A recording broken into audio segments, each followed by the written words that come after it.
Sebelum melanjutkan, jangan lupa subscribe dulu, terima kasih. Bab 420 Pernikahan Paksa. Setelah menatap Murongbo dengan curiga, dia menoleh ke arah dokter dan bertanya dengan suara rendah dan memerintah, apakah luka di wajahku akan membaik besok? Mendengar ini, sang dokter segera menoleh ke arah Niteng, dan melihat salep hitam di wajahnya. Dia menundukkan pandangannya dan menjawab dengan hormat, salep yang digunakan Yang Mulia sekarang adalah salep roh hitam Green Gallop yang sangat berharga, yang didambakan karena khasiatnya yang luar biasa dalam meningkatkan sirkulasi darah. Dengan salep ini, bengkak dan memar di wajah Yang Mulia akan sembuh jauh sebelum besok pagi tiba. Seolah-olah tidak terjadi apa-apa. Mendengar ini, Murongbo merasa iri. Tentu saja, seorang ahli tingkat 6 akan memiliki keajaiban yang memikat seperti ramuan seperti ini yang memperlancar peredaran darah. Jika dia menggunakan salep biasa untuk memar seperti itu, dia akan tetap bengkak dan menderita selama berhari-hari. Bayangkan saja dia akan pulih seperti baru dalam beberapa jam dengan salep roh hitam yang luar biasa itu jika saja Murongbo dapat melihat cara mistis yang digunakan untuk meramu obat yang begitu nikmat. Mendengar prognosis dokter, suasana hati Niteng agak cerah. Sambil memejamkan mata lagi, dia berkata, suruh orang-orang itu menurunkan mahar dari kapal udara. Kita berangkat ke kediaman Feng besok pagi. Mendengar ini, lelaki parubaya itu hampir terlonjak dan cepat menjawab, ya, Yang Mulia. Kemudian, sambil melangkah keluar pintu, pria itu memberikan perintah Yang Mulia kepada bawahannya untuk menurunkan mahar dari kapal udara.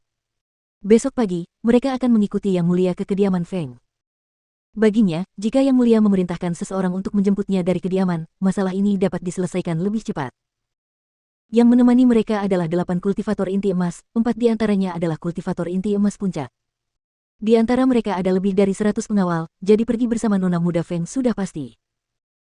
Mendengar perintah Niteng, Murongbo menangkupkan kedua tangannya dan mundur, dipenuhi kegembiraan. Ia berpikir dalam hati bahwa tidak peduli trik apapun yang dimiliki keluarga Feng, mereka tidak akan pernah bisa menghalangi tekad Niteng untuk berangkat ke Green Gallop bersama Feng Qingge. Setelah Feng Qingge pergi, kediaman Feng tidak akan memiliki pilar yang menopangnya. Jika dia terus mengobarkan api, keluarga Feng akhirnya akan menemui ajal yang tak terelakkan. Memikirkan hal ini, Murongbo merasa sangat gembira dan tidak dapat menahan tawa kegirangan. Pada pagi hari kedua, suara ledakan kembang api terdengar 3 kali saat fajar, membangunkan warga kota Kludimun yang masih tertidur. Bergegas keluar untuk melihat dari mana suara itu berasal, orang-orang terkejut melihat prosesi panjang pria yang membawa barang-barang mas kawin menuju kediaman Feng.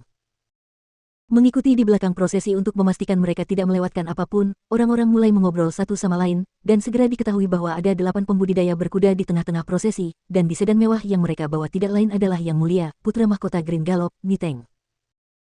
Apakah itu berarti putra mahkota Green Gallop benar-benar akan menjadikan Nona Muda Feng sebagai selir sampingan? Kupikir keluarga Feng menolak tawaran itu. Kau pikir dia akan mengambilnya dengan paksa? Kata salah satu penonton. Apa salahnya memaksakan? Kata yang lain, sekarang, semua orang menghormati saat kita hidup dengan unjuk kekuatan. Lihat saja betapa ditakutinya pasukan Green Gallop. Penguasa tidak akan pernah main-main dengan mereka. Apakah menurutmu keluarga Feng akan mencoba melawan? Menurutmu apa yang terjadi tadi malam? Prosesi mahar pagi ini membuktikan bahwa dia mengambilnya dengan paksa. Menurutku, putra mahkota Green Gallop tidak akan beristirahat sampai Nona Muda Feng bergabung dengan haremnya. Wah, bicara soal wajah yang bisa meluncurkan 1000 kapal. Kata yang ketiga. Benar. Reputasi Nona Muda Feng sebagai wanita cantik yang mempesona pasti sudah menyebar luas. Aku ragu ada yang bisa membelanya seperti terakhir kali.